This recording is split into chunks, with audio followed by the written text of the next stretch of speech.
తిరుపతి జిల్లా శ్రీకాళహస్తి నియోజకవర్గం మార్పులు చేర్పులు ముందు చూపుతో మహాశివరాత్రి మొదటి సమావేశం ఎమ్మెల్యే బొజ్జల వెంకట సుధీర్ రెడ్డి ఆధ్వర్యంలో ఫిబ్రవరి 21వ తేదీ నుండి ప్రారంభమయ్యే మహాశివరాత్రి బ్రహ్మోత్సవాల్లో భాగంగా జిల్లా collector Venkateswara Rao, RDO Bhanuprakash Reddy, EO Bapireddy, MLA Bojjala Venkata Sudheer Reddy ఆధ్వర్యంలో మహాశివరాత్రి మొదటి సమావేశం జరిగింది. మా నాన్న పాలనలో మహాశివరాత్రి బ్రహ్మోత్సవాలు సామాన్యుడికి, సామాన్య భక్తుడికి నచ్చేలా, మెచ్చుకునేలా జరిగిన పద్ధతిని, ఆ పద్ధతిని పునః ప్రారంభించాలని అధికారులకు ఆదేశాలు ఇవ్వడం జరిగింది. జిల్లా కలెక్టర్, ఈవో బాపిరెడ్డి మరియు ఆర్డీఓ భానుప్రకాష్ రెడ్డి మేము నలుగురము కలిసి మా శక్తియుక్తులను ఉపయోగించి శ్రీకాళహస్తి బ్రహ్మోత్సవాలు అంగరంగ వైభవంగా నిర్వహించే విధంగా కృషి చేస్తామని బొజ్జల వెంకట సుధీర్ రెడ్డి అన్నారు. అది కూడా డెవలప్ చేస్తున్నాం. అవన్నీ కూడా ఈ వచ్చే 15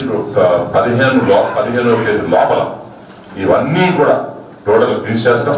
అంటే నేను కూడా ఆలోచన చేశాను, ఎప్పుడు జనాలు వచ్చేటప్పుడు ఒక షాబీగా గలీజ్గా ఎంట్రన్స్ లాస్ట్ టైం చూసాం. ఎక్కడ కూడా పిచ్చి పిచ్చి పెయింట్ చేయడం ఇవన్నీ చేసి చూసాం. ఎక్కడ కూడా ఇది ఫేస్ లిఫ్ట్ చేయాలని చెప్పి డివైడర్ ఎక్స్టెండ్ చేసి అక్కడ మొత్తం ఇక్కడి నుంచి లాస్ట్ వరకు బ్రిడ్జ్ వరకు కూడా డివైడ్ రావలేదు. బ్రిడ్జ్ వరకు సేఫ్ బ్రిడ్జ్ వరకు కూడా బ్రిడ్జ్ ఎక్స్టెండ్ చేస్తున్నాం. మొత్తం పామ్ ట్రీస్ పెడుతున్నాం, దాని మధ్యలో స్టాచ్యూస్ పెడుతున్నాం. దాని తర్వాత ముందు శివుడికి ఆర్చ్ కూడా స్టోన్ ఫినిష్ లాగా చేయాలని చెప్పి ఎన్హాన్స్ చేస్తున్నాం. దాని తర్వాత విఐపి పార్కింగ్స్ అన్ని కూడా ఇప్పుడు డిస్కస్ చేశాం. విఐపి పార్కింగ్స్ కూడా మీకు అన్ని లిస్ట్ ఇస్తారు ప్రెస్ వాళ్ళకి. అవన్నీ కూడా దయచేసి మిమ్మల్ని రిక్వెస్ట్ చేయడం విధంగా అన్ని కూడా మీరు పత్రికల్లో వేయాలి, మీడియాస్ కూడా చెప్పాలా. ఎందుకంటే పార్కింగ్ స్లాట్ పెడుతున్నాం, బైక్స్ వేరేగా దాంట్లో పెడుతున్నాం. దాని తర్వాత 24 hours free bus service round the clock. ఈ స్కూళ్ళ నుంచి కావచ్చు, ఆర్టీసీ నుంచి కావచ్చు, బస్సెస్ తీసుకొని దాని మీద శ్రీకాళహస్తి ఫ్రీ బస్ సర్వీస్ పెట్టాం. ఎక్కడైతే బండ్లు దిగుతారో అక్కడ ఎక్కించుకుంటారు, వెళ్ళి టౌన్ లో దింపుతారు, అక్కడ రెడీగా ఉండేవారు మళ్ళీ ఎక్కించుకుంటారు, తిరిగి వచ్చి మళ్ళీ తిరుగుతారు, రౌండ్ క్లాక్ తిరుగుతారు. ప్రమాణాలు ఇక్కడ ఇబ్బంది లేకుండా చేస్తాం. అట్నే టాయిలెట్స్ అనేది మేజర్ ప్రాబ్లం ఉండేది. ఎందుకంటే ఎంత గలీజ్ చేస్తారు, చాలా మంది వస్తారు కాబట్టి దగ్గరగా ఎక్కడ అవసరం ఉన్న మూవబుల్ టాయిలెట్స్ అనేది కొండ చుట్టూ కావచ్చు, టౌన్ లో కావచ్చు, ఎక్కడ కావచ్చు, ప్రతి దగ్గర కూడా టాయిలెట్స్ అనేది పెట్టి ప్రమాణం చేస్తాం. అట్నే ఇక మిగతావి ఏవైతే ఇష్యూస్ ఉన్నాయని కూడా మళ్ళీ మాట్లాడతాం. సో ఈసారి శివరాత్రి ఎన్నడూ జరగనట్టు స్వామివారి దయ వల్ల బ్రహ్మాండంగా చంద్రబాబు నాయుడు గారి ఆలోచనలతోని, ఆయన ఇచ్చిన స్ఫూర్తితోని ఏ రకంగా చేయాలని వాళ్ళు ఉన్నారు. దీంతో కలెక్టర్ గారి సహాయ సహకారంతో, ఈవో గారి ఆలోచనలతోని, ఆర్డీఓ గారి యంగ్ ఆయన కూడా మంచి నాలెడ్జ్ ఉంది ఆయన ఉన్నారు. దీంతో మేము అందరం కూడా కొత్త టీం కాబట్టి ఇది ఒక ఈసారి మాత్రం శివరాత్రి అనేది మీరు ఎప్పుడు చూడని విధంగా నీట్ గా, ఆర్గనైజ్డ్ గా, ఒక రెస్పెక్టెడ్ గా మీరు కూడా ఎంత బాగా చేస్తారు అనుకుంటారు. ఇంకోటి కూడా మీకు చెప్పవచ్చు కదా, మొన్న జరిగిన ఇన్సిడెంట్ మీద తిరుపతి జరిగిన ఇన్సిడెంట్, కాళహస్తిలో ఎక్కడ కూడా we're not holding any people. ఎక్కడ కూడా మనుషుల్ని గ్యాదర్ చేసి ఒక దగ్గర పెట్టి పంపించే వ్యవస్థ పెట్టడం లేదు, అది రద్దు చేస్తున్నాం. వాళ్ళు కూడా ఫ్రీగా వచ్చి వెళ్ళి లేదర్ షోస్ పెడుతున్నాం, కల్చరల్ యాక్టివిటీస్ పెడుతున్నాం, అదర్ యాక్టివిటీస్ పెడుతున్నాం. మంచి యాక్టివిటీస్ ఉన్నాయి కాబట్టి ఆ యాక్టివిటీస్ లో పార్టిసిపేట్ చేసే లోపల ఇక్కడ ఫ్రీ అవుతుంది. తర్వాత ఇమీడియట్ గా లేన్ అవుతుంది. ప్రతి దగ్గర కూడా అనౌన్స్మెంట్ పెట్టిస్తున్నాం, మైక్స్ పెట్టి అనౌన్స్మెంట్ పెడుతున్నాం. డిజిటల్ బోర్డ్స్ ఎక్కడెక్కడ అవసరం ఉందో, బస్ స్టాప్ కావచ్చు, బస్ స్టాండ్ దగ్గర కావచ్చు, రైల్వే స్టేషన్ దగ్గర కావచ్చు, ఎంట్రీలో కావచ్చు, ఈ 4 దిక్కులో కూడా డిజిటల్ బోర్డ్స్ పెట్టి టైమింగ్స్ పెట్టుకొని, ఆ బ్రేక్ టైమింగ్స్ తర్వాత టైమింగ్స్ అవన్నీ కూడా పెట్టుకొని వాళ్ళకు కూడా అక్కడ ఏమన్నా చేస్తే బాగుంటుందని పెట్టుకోవచ్చు. అట్లనే స్వామివారికి ఇంతకుముందు ఇప్పుడు కూడా మీరు లాస్ట్ టైం రుద్రాక్షరాలు ఇచ్చాడు, చేశాడు. అవన్నీ కాకుండా అందరికి ఏదో ఒక ప్రసాదం, ప్లస్ ఆడవారికి ఎవరైతే వస్తారో తల్లులకి జాకెట్ గుడ్డ, దాని తర్వాత స్వామివారికి వేసిన కుంకుమ, దాని తర్వాత ఆ స్వామివారికి పూజ చేసిన విభూతి, ఇవన్నీ కూడా ఇవ్వాలని ప్లాన్ చేస్తున్నాం. ఇవన్నీ కూడా ప్రాపర్ ఎట్లీస్ట్ చేస్తే బాగుంటుంది అనేది అన్ని కూడా ప్లాన్ చేస్తున్నాం. ఇవన్నీ కూడా స్వామివారి అమ్మవారి దయ వల్ల అంత ప్రమాణం జరగాలని చెప్పి మిమ్మల్ని కోరుకుంటున్నాను. అట్లనే మీరు కూడా ఏంటంటే ప్రెస్ మిత్రులకి నా విన్నపం ఏంటంటే ఎన్ని ఇప్పటికే మీరు చాలా చూస్తారు, చాలా చూశారు ఇక్కడ. దాంట్లో కూడా ఇక్కడ ఉన్న తప్పులు జరిగితే దయచేసి తప్పులు అంటే జరిగిన తర్వాత కాదు, జరగక ఇది జరిగినాయి, ఇది మనం రిపీట్ చేయకూడదు. ఈ రకంగా ఏమంటే దయచేసి మీరు కూడా మాకు కలెక్టర్ గారు మారిన తర్వాత 2 పాయింట్స్ అప్డేట్ ఇస్తే అవన్నీ కూడా మార్చి బ్రహ్మాండంగా చేస్తామని చెప్పి మీకు మాటిస్తూ సెలవు చేయి. జిల్లా కలెక్టర్ వెంకటేశ్వరరావు మాట్లాడుతూ శ్రీకాళహస్తి మహాశివరాత్రి బ్రహ్మోత్సవాల్లో ఎలాంటి అవాంఛనీయ సంఘటనలు జరగకుండా సామాన్య భక్తుల నుండి వీఐపీల వరకు దర్శనాలు ఒకే విధంగా ఉండేటట్లుగా రూపకల్పన చేస్తున్నామని, అందుకు తగ్గట్టుగా అన్ని రకాల ఆఫీసర్స్ కూడా మంచిగా పనిచేసే వాళ్ళు ఇక్కడ ఉండడం మహాశివరాత్రి బ్రహ్మోత్సవాలకు మరింత ఆనందం చేకూర్చే విధంగా ఉంటుందని కలెక్టర్ అన్నారు. అదేవిధంగా మిగతా రోజులు సుమారుగా 60,000 మంది భక్తులు ఇక్కడికి రావడం జరుగుతుంది.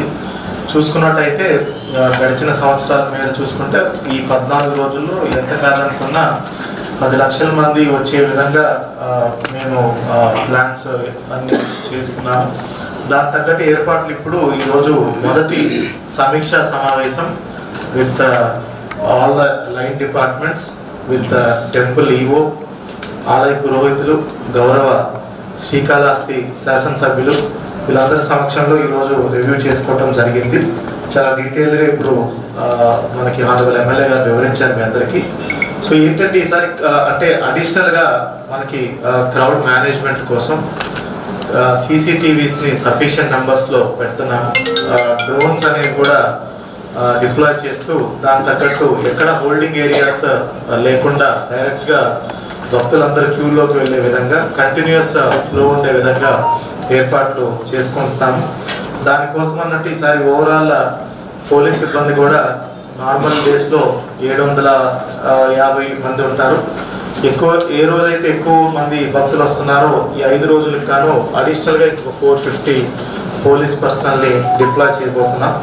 అదేవిధంగా ఈసారి విఐపి దర్శనానికి కూడా మనము స్లాట్స్ పెట్టేది ఒకసారి ఆలోచిస్తున్నాము. దాని మీద కూడా త్వరగా ఒక డెసిషన్ తీసుకొని మీకు దాని గురించి కూడా సమాచారం అందజేస్తాం. ఎందుకంటే ఇది వరకు విఐపీస్ ఏ టైం వస్తే ఆ టైంకి మనం వాళ్ళకి దర్శన ఏర్పాట్లు చేస్తున్నాము.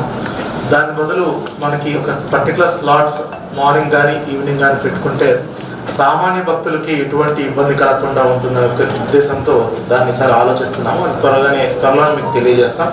అదేవిధంగా విఐపితో పాటు ఎంతమంది అలౌడ్ అనేది కూడా దాని మీద కూడా ఒకసారి ఆలోచిస్తున్నాము. అంటే 1+5 కానీ 1+6 కానీ అంటే డెసిగ్నేషన్ ఆఫ్ ద విఐపి అది కూడా ఒకసారి ఆలోచిస్తాం. దాని మీద త్వరలోనే మీకు చెప్పడం జరుగుతుంది. ఈసారి అదేవిధంగా ఇది వరకు ఎప్పుడు ఆన్లైన్ టికెట్స్ ఇవ్వలేదు. సో సుమారుగా 60,000+ ప్రతిరోజు మినిమం వస్తారు కాబట్టి ఆన్లైన్ టికెట్స్ కూడా ఈసారి అందుబాటులోకి తీసుకురాబోతున్నాము. దాని కౌంటర్స్ కూడా అన్ని కూడా టెంపుల్ బయట పెడుతున్నాం. సో దట్ మొబైల్ అనేది కూడా టికెట్ చూపించడం సులభతరం అవుతుంది. కాబట్టి ఈసారి అది ఆన్లైన్ టికెట్స్ వీలైనంత వరకు ఆన్లైన్లో తీసుకొని వస్తే ఎక్కడ ఇబ్బంది లేకుండా ఉంటుందనే ఉద్దేశంతో ఆన్లైన్ టికెట్స్ అనేది కూడా ఈసారి స్టార్ట్ చేస్తున్నాం. అది కాకుండా ఇక్కడ ఫిజికల్ కౌంటర్స్ 14 ఉంటాయి. 50 రూపీస్, 200 రూపీస్, 500 రూపీస్ సంబంధించి మనకి కౌంటర్స్ ఉంటాయి. సో ఈసారి అడిషనల్ భక్తుల కోసం సౌకర్యార్థం కోసం బస్సుల్ని కూడా నలువైపుల నుంచి మనకి వెంకటగిరి సైడ్ నుంచి కానీ, నాయుడుపేట నుంచి కానీ, చెన్నై సైడ్ నుంచి కానీ, తిరుపతి సైడ్ నుంచి కానీ ప్రీవియస్ ఎక్స్పీరియన్స్ని బట్టి ఎంతమంది వస్తున్నారో దాని తగ్గట్టు స్పెషల్ బస్సెస్ని కూడా మనము ఆర్టీసీ ద్వారా నడపడం జరుగుతుంది. ఆ టైమింగ్స్ కూడా ముందుగానే షేర్ చేయడం జరుగుతుంది. అదేవిధంగా మాడవీధుల్లో ఎక్కడైతే స్వామివారిని మనం ఊరేగిస్తామో అక్కడ అన్ని సుమారుగా 9 చోట్ల స్వామివారిని అంటే ఇచ్చే హారతి అంతా ఇవ్వడం జరుగుతుంది. అవన్నీ కూడా డెడికేటెడ్గా పెట్టి అక్కడ క్రౌడ్ మేనేజ్మెంట్ కూడా ప్లాన్ చేసుకున్నాము. మనకి ఈ శివరాత్రి ఉత్సవాల్లో ముఖ్యంగా మ్యారేజెస్ ఎక్కువ ఇక్కడ జరుగుతూ ఉంటాయి. సో దాంట్లో ఇది వరకు మాకు వచ్చిన సమాచారం ఏంటంటే ఎక్కువ చైల్డ్ మ్యారేజెస్ ఎక్కువ జరుగుతున్నాయనేది చాలామంది ఇక్కడ తీసుకొచ్చినటువంటి సమాచారం. సో చైల్డ్ మ్యారేజెస్ని అరికట్టడానికి ప్రత్యేక బృందాలను ఏర్పాటు చేయడం జరిగింది. అండ్ చైల్డ్ మ్యారేజెస్ని కూడా చాలా సీరియస్గా ప్రభుత్వం తీసుకుంటుంది. అట్లాంటి జరిగితే మాత్రం ఖచ్చితంగా చాలా కఠినంగా చట్టం ఏదైతే మనకు ప్రొవైడ్ చేస్తో వాటిలో యాక్షన్ కూడా తీసుకోవడం జరుగుతుంది. అదేవిధంగా మనకి డెడికేటెడ్గా బ్యారికేడింగ్ అండ్ క్యూ మేనేజ్మెంట్ అన్ని కూడా ప్లాన్ చేసుకున్నాం. పార్కింగ్ కూడా డెడికేటెడ్ పార్కింగ్, 2 వీలర్స్కి ఎక్కడ, 3-4 వీలర్స్కి ఎక్కడ, బస్సెస్కి ఎక్కడ అనేది కూడా పార్కింగ్ అనేది కూడా ముందుగానే పెట్టుకొని ఒక కమాండ్ కంట్రోల్ ద్వారా పబ్లిక్ అడ్రస్ సిస్టమ్ ద్వారా అన్ని చోట్ల మొత్తము సిటీ అంతా కూడా పెట్టుకొని భక్తుల సమాచారం కూడా ఇవ్వడం జరుగుతుంది. Sufficient number of ambulances deploy చేస్తాం. మెడికల్ క్యాంప్స్ కూడా పెట్టడం జరుగుతుంది. కాబట్టి గుడిమల్లం చాలా ఏన్షియంట్ టెంపుల్, చాలా పురాతనమైనది. అక్కడ కూడా అది ఈసారి మనము అక్కడికి వెళ్తున్నాం ఇప్పుడు. దాన్ని కూడా ఆ టెంపుల్ని కూడా కొంచెం కండిషన్స్ ఇంప్రూవ్ చేసి భక్తుల సౌకర్యార్థం కోసం రోడ్డు అంతా కూడా అక్కడ ప్లాన్ చేసుకుంటున్నాము. అదేవిధంగా టాయిలెట్స్ ఇదివరకు ఇప్పటికే 175 టాయిలెట్స్ ఉన్నాయి.